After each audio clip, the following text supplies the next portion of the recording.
Exit that leads to the school parking lot. So you can see that's the route I'm taking right there.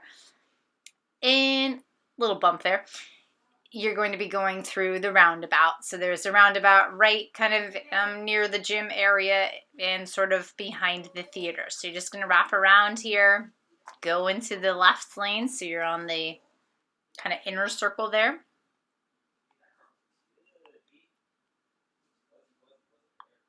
Just check to make sure no one's behind you and signal when you do it. I know, I'm like a backseat driver.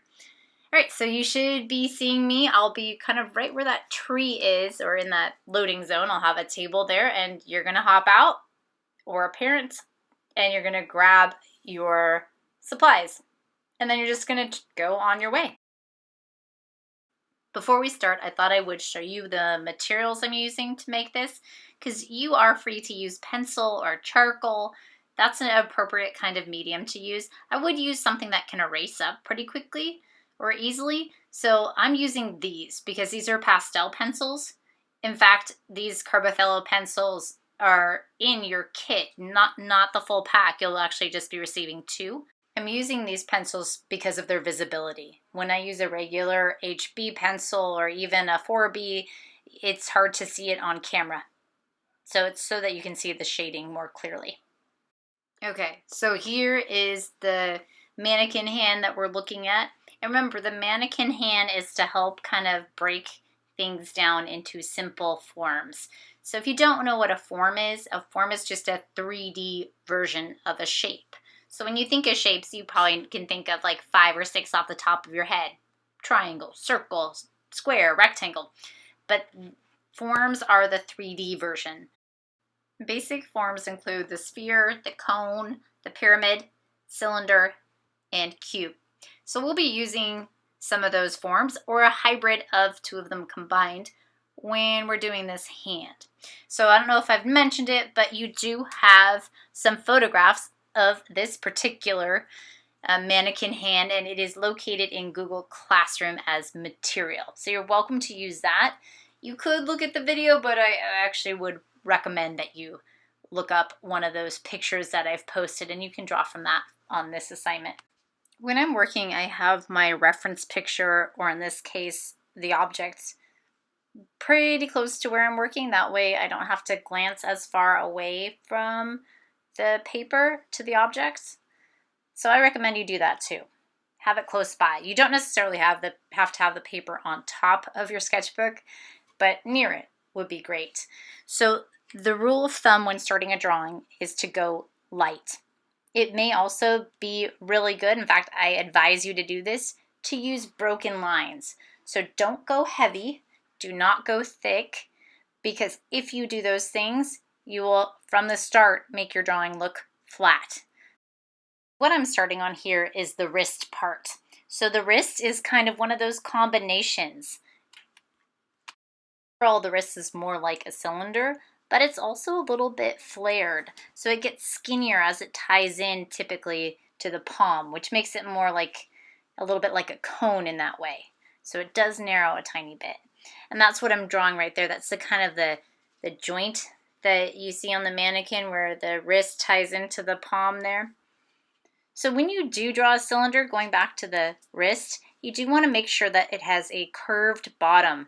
That is called an ellipse, where you have a curve there. You actually want it to be slightly more dramatic than the top curve, top ellipse, just because of perspective. So what I'm doing off camera is I'm sighting my angles, and that's something that I'm going to be talking to you guys a lot about in the future, is sighting, where you hold your pencil out and you lock your arm and then you transfer angles through that method. And what I'm doing right there is I'm measuring. So I actually measure with my pencil. I'm not measuring literally against the object. I'm straightening my arm out, closing one eye, measuring, and pinching my fingers at the place where I want to measure from. I will make you a video on how to do this, but basically what I'm doing is I'm comparing the length of the wrist to the length of the palm. And when I measure it, it looks to me like the palm is just a hair shorter. It's like 3/4 of the wrist. So when you're talking about art, oftentimes measurements come into play when you're doing things like proportion. I think we talked about proportion the other day. It has to do with how things relate to one another. It's incredibly important when we're talking about something living, but it can be applied to just about anything. You have to have the correct proportions or it will look off. So you can actually see me sighting right there. So I'm sighting with my pencil. I'm holding my pencil or hand at an angle, and I'm copying the angle that I see on the object and transferring that to my paper. So you do want this to be a form. That's kind of like that cube shape we were talking about. The bottom side is a little bit rounded though, almost like you took a popsicle and whacked it in half and you flipped it upside down. So you do want it to have some volume, some dimension to it. Otherwise it's going to be a flat hand. I'm just going to speed up the drawing process so you can see it a little bit faster. That way you don't have to watch me draw so meticulously, because to be honest, I spent around like 30 minutes on this drawing altogether once I put in a little bit of shading. But remember that when you're talking about fingers, there's pretty much 3 separate joints there, and you have to really think of it as a grouping of 3. And you also have to consider that the finger, starting with the base of the finger, it gets progressively a little bit skinnier as you move towards the point of your finger, the tip. And your finger is essentially a cylinder shape. So I do use a technique when I'm drawing fingers, and especially the gaps in between fingers, and that technique is called looking for negative space. Negative space has nothing to do with being negative. It just means that it is absent of any space, so it's unoccupied, open space. So I'm going to show you that technique and how I'm perceiving that object, because you can actually do it quite easily if you're looking at it from a digital copy or a piece of paper. It's even easier to see that open, unoccupied space. Right, so here's what I'm doing visually in my mind because I can imagine things. So I'm looking at the space in between those two fingers, and I'm seeing that as a shape. Kind of looks like the state of Oregon. So I actually draw that shape, kind of. I just don't leave it closed. I have it open. Same with that shape that you're seeing right there. It kind of looks like a fox's head tilted sideways. So I come up with these names in my head to help me to articulate the shape. That shape kind of looks like a W or a zigzag. So I see these shapes, and it's the gaps in between things. You can even see negative space technically on positive space there. This helps me to kind of frame out the edges of the fingers by looking at it in terms of negative space. We are going to be repeating this lesson, so if you're confused on negative space, don't worry. So I'm thinking of those negative shapes while I'm drawing it, and I'm kind of visualizing what those shapes look like just by looking at the edges of the fingers and visualizing them. I also tend to look at, like on that, I think it's the pinky finger on the mannequin, I look at where that bottom of the pinky finger, the tip, is resting on the palm.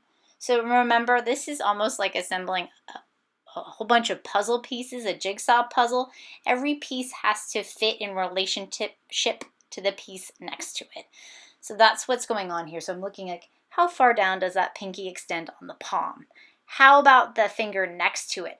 How close to the top pinky joint does that finger, the ring finger, line up? So I'm always looking at the relationship between things, measuring, I'm sighting, I'm looking at negative space, and again, go light in your drawings. This is reading dark because I'm using that pencil. So you do want to go light, and you can see I'm not perfect. I'm making mistakes here too. So I'm right there with you. It's okay to make mistakes on this, by the way. You are forgiven and you are all worthy. You can do this.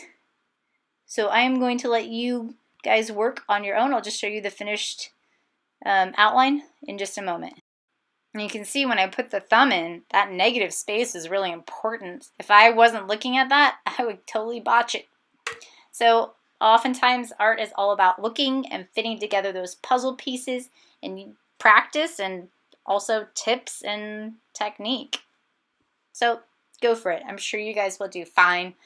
Try and aim for life size.